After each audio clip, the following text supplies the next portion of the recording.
Je suis très ravi, chère communauté, de vous retrouver aujourd'hui pour aborder un thème très important qui est la politique environnementale. Autour de ce sujet, nous allons voir les points suivants. C'est quoi la politique environnementale? Quelle doit être sa forme? Quelles sont les informations qu'elles doivent contenir? Quand est-ce la rédiger? Qui doit la rédiger? Que doit-on auditer de la politique environnementale? Sans plus tarder, je vous invite à vous abonner à ma chaîne YouTube Prokia Sesso pour ne plus rater aucune de mes publications. Par rapport au premier point qui est de savoir c'est quoi la politique environnementale. La politique environnementale est un document dans lequel est mentionné les grandes orientations stratégiques, les principes d'action de l'entreprise en matière de protection de l'environnement. C'est dans ce document où vous allez voir la vision de l'entreprise en matière de protection de l'environnement, les grandes orientations, les stratégies à adopter pour maîtriser ces aspects significatifs et les impacts de ces aspects sur l'environnement. C'est le document qui permet de voir vraiment clair la vision de l'entreprise en matière de protection. La deuxième question, quelle doit être la forme de la politique environnementale? La forme de la politique environnementale doit répondre à une certaine règle. Elle doit être d'abord documentée. Et là, c'est une obligation, c'est une exigence de la norme ISO 14001, version 2015, dans son paragraphe 5.2, où elle demande à l'organe de définir sa politique et de documenter aussi. La politique est une information documentée. Elle doit être sous forme de document physique. Lors de l'audit, elle doit être prouvée de façon physique, la politique. Elle ne doit pas être dictée oralement. Là, on se comprend. Elle doit être synthétique. C'est-à-dire, dans la politique, on doit trouver les idées, on doit trouver la synthèse de toutes les actions permettant à l'entreprise de maîtriser ses aspects environnementaux et la pollution de ces aspects. Ces grandes orientations synthétiques doivent être trouvées, doivent être mentionnées dans la politique. Et la politique doit être sur une page. On ne doit pas faire un roman de 5 pages, de 10 pages. Mais à défaut, maximum, on ne doit pas dépasser les 2 pages. Mais ce qui est conseillé, on doit devoir synthétiser jusqu'à arriver à avoir la politique sur une page. C'est très important. La politique n'est pas un roman. On doit avoir synthétisé des grandes idées dans la politique. Et elle doit être décidée au plus haut niveau de l'entreprise. Dans le cadre d'un groupe d'entreprises qui est composé de plusieurs entreprises, il est nécessaire de s'assurer que, c'est-à-dire il est nécessaire d'obtenir l'engagement de chaque directeur de site. C'est très important. Et la politique doit être communiquée au personnel et diffusée à l'extérieur de l'entreprise. Elle doit être identifiée. La politique doit être identifiée. Très important. Dans la politique, on doit comprendre, quand il dit la politique, on doit comprendre, c'est la politique de quelle entreprise doit être identifiée au nom de l'entreprise. Elle ne doit pas être vague. Elle doit identifier l'entreprise. Elle doit être signée par la personne plus haut gradée, c'est-à-dire de la direction. Elle doit être datée. Donc, ce sont des formes. Elle doit être d'abord documentée de façon synthétique. Elle doit avoir au moins suffi sur une page. On doit résumer des grandes idées afin de trouver la politique sur une page, et elle doit venir de la haute direction. La troisième question est de savoir quelles sont les informations que doit contenir la politique environnementale. La politique environnementale contient un ensemble d'informations telles que l'engagement de conformité à la législation et à la réglementation et applicables du moins et aux exigences auxquelles l'entreprise a souscrit en matière de protection de l'environnement. On trouve aussi dans la politique environnementale l'engagement d'amélioration continue de la politique. Vous savez, la politique ne doit pas être fixée, elle est évolutive. Elle évolue en fonction des réalités de l'entreprise. Lorsque l'entreprise met en place une nouvelle installation, on doit faire étude d'impact. L'étude d'impact de ces nouvelles installations sur l'entreprise. Donc, la politique doit évoluer en fonction de l'environnement. en fonction de l'environnement interne et externe. Tenir compte de ça, la politique doit évoluer, ne doit pas être figée. On ne doit pas faire la politique une fois de plus, non. Lorsqu'il y a des changements, la politique doit s'adapter à ces changements-là. Et on trouve aussi dans la politique l'engagement de prévenir les pollutions. De prévenir les pollutions. Je vais vous aborder, je vais vous parler un peu très important. On rencontre le plus souvent ce point-là dans les groupes. Dans le cadre d'un groupe d'entreprises composé de plusieurs entreprises, la politique de chaque entreprise qui compose le groupe ne doit pas se limiter aux objectifs, aux politiques définies au niveau du groupe.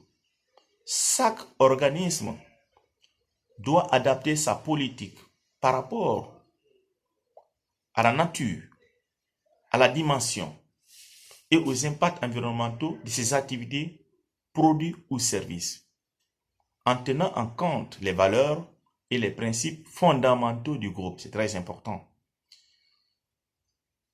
Votre politique ne doit pas être identique à une autre entreprise. Ça ne doit pas être identique. La réalité géographique, environnementale, voisinale, au niveau du voisinage de l'entreprise n'est pas des mêmes. C'est difficile de trouver deux entreprises qui ont la même politique environnementale. Ce n'est pas les mêmes réalités, les mêmes fonctionnements. Donc, votre politique doit être différente, ne doit pas être identique. Même si vous formez un même groupe, vous venez d'un même groupe, chaque entreprise doit avoir sa politique adaptée à sa réalité. Et la politique doit donner aussi un cadre pour l'établissement des objectifs. Ce qui veut dire donc, à tout objectif correspond à un point de la politique. Mais la réciproque n'est pas vraie. Les objectifs émanent des points stratégiques. L'inverse est impossible. Pour définir les objectifs, on se sert des orientations stratégiques que l'entreprise a définies dans la politique pour définir des objectifs. Mais l'inverse est impossible. L'autre question est de savoir quand la rédiger. Je crois que chacun se pose, chaque fois les jeunes se posent souvent la question, quand est-ce qu'on doit élaborer la politique environnementale? La politique environnementale doit être en cohérence avec l'identification des aspects environnementaux significatifs. Et là, il y a l'alimentation de réciprocité. Voyez-vous, les aspects environnementaux significatifs servent donc d'entrée à l'établissement de la politique, et la politique, à son tour, permet de définir des éléments pour maîtriser les aspects environnementaux significatifs. Il y a la réciprocité ici. La question de savoir quand la rédiger, il est nécessaire d'avoir identifié sa problématique environnementale et la pression qui s'exerce sur l'entreprise. Ce qu'il veut dire, on doit déterminer le contexte de l'entreprise. Le chapitre 4 de la norme 14001 parle de ces éléments-là.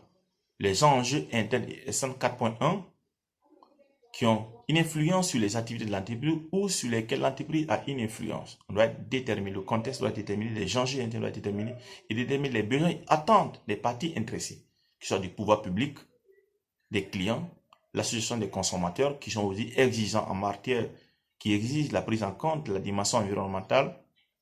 Une fois que le contexte est déterminé, on fait l'état des lieux. Pour déterminer la problématique environnementale, on peut maintenant définir la politique environnementale. Sans ces données, on ne peut pas définir la politique environnementale. La politique environnementale doit être un élément factuel de la réalité du terrain, pas un élément imaginaire. Maintenant, qui doit la rédiger? La politique environnementale est rédigée par le chef d'entreprise, assisté du responsable environnement. C'est lui qui décide. C'est-à-dire la personne qui a l'autorité hiérarchique sur l'ensemble du personnel. C'est la personne qui décide de l'environnement et qui qui fournit les moyens pour assurer le management de l'application de sa politique. C'est la personne là hiérarchiquement mieux placée pour définir le directeur de l'usine qui définit, par exemple, le directeur du site qui définit sa politique. Il est seulement assisté par le responsable environnement pour le guider dans sa rédaction. Mais les grandes décisions doivent émaner du chef d'entreprise. La dernière question est de savoir que doit-on auditer de la politique environnementale? Lors de l'audit, l'auditeur doit vérifier la cohérence de la politique avec les autres éléments du système. Il doit vérifier la cohérence entre la politique et les objectifs définis et les moyens mis en œuvre pour l'application de cette politique. C'est très beau d'avoir des politiques ambitieuses, mais aussi, il faut aussi des moyens conséquents pour leur réalisation. La politique doit être raisonnable. On doit tenir compte des moyens financiers, humains pour la réalisation. Doit être réalisable. Il ne faut pas que la politique soit rêveur. Il doit être réalisable. D'autres éléments que l'auditeur doit vérifier, c'est l'implication de la direction dans l'application de la dite politique. Il faut vraiment, est-ce que la direction a donné les moyens nécessaires? Est-ce qu'il a l'écoute du personnel? Est-ce qu'il s'engage personnellement dans la mise en œuvre? Est-ce qu'il s'assure de l'application? Il faut vérifier. Est-ce que le personnel a une bonne compréhension de la politique, a une bonne compréhension de la vision de la politique et des orientations stratégiques de la direction? Et vérifier la mise à jour de la politique. Est-ce que la politique est mise à jour régulièrement en fonction des réalités du terrain, en fonction de l'évolution des activités du terrain ou de l'environnement extérieur du terrain? Est-ce que la politique est mise à jour quotidiennement? Et s'assurer que est-ce que la disponibilité de la politique au monde extérieur, est-ce que la politique a tous les moyens pour permettre au public, aux personnes qui ne sont pas de l'entreprise, de prendre connaissance de la politique et vérifier si cela est fait. Ce sont ces éléments. Je sais que c'était simple, c'était long. On est à 12 minutes déjà, c'est trop long.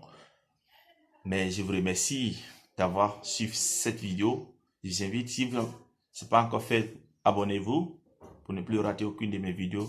Je vous promets pour une autre vidéo. Ciao, ciao, au revoir.